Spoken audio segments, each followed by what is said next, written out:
ఈ మొక్క మీలో ఎవరికైనా తెలుసా అండి? ఒక విత్తనం పడిందండి, పడి చక్కగా మొలిసింది. చూడండి ఎంత బాగా కంకేసిందో. ఇదిగోండి ఇంకా వస్తున్నాయి ఇటు పక్కన.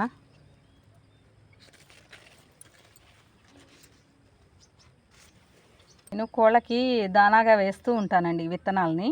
ఇక్కడ ఒక గింజ పడిపోయిందండి, అది చక్కగా మొలిసింది, ఎంత పెద్దది అయిపోయింది. చూడండి ఎంత బాగా కంకేసిందో. ఇది మీ అందరికీ చాలా వరకు తెలిసి ఉండొచ్చండి. మనం ఫుడ్ ఐటమ్గా తీసుకుంటామండి వీటిని. 30sలో ఉన్న వాళ్ళకి ఎవరికి పిల్లలకి తెలియదండి, అందుకే ఒకసారి చూపిద్దామని చెప్పి తీస్తున్నానండి. బాగుంది కదండి. ఇది కంకి వేసి కూడా ఒక 10 days అట్లా అయిందండి. ఇది కొంచెం నువ్వు పట్టింది, గింజలు స్టార్ట్ అవుతాయండి ఇప్పుడు దీనికి.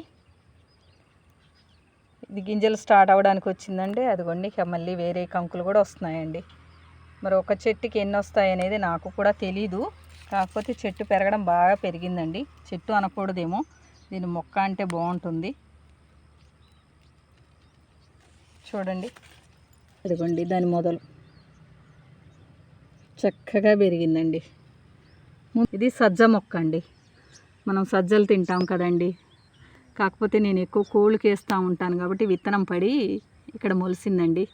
సజ్జలు అంటారు కదండి, వాటిని ఇంగ్లీష్లో నాకు అంత ఐడియా లేదు ఏమంటారు అనేది. తెలుగులో మాత్రం సజ్జలు అంటారు.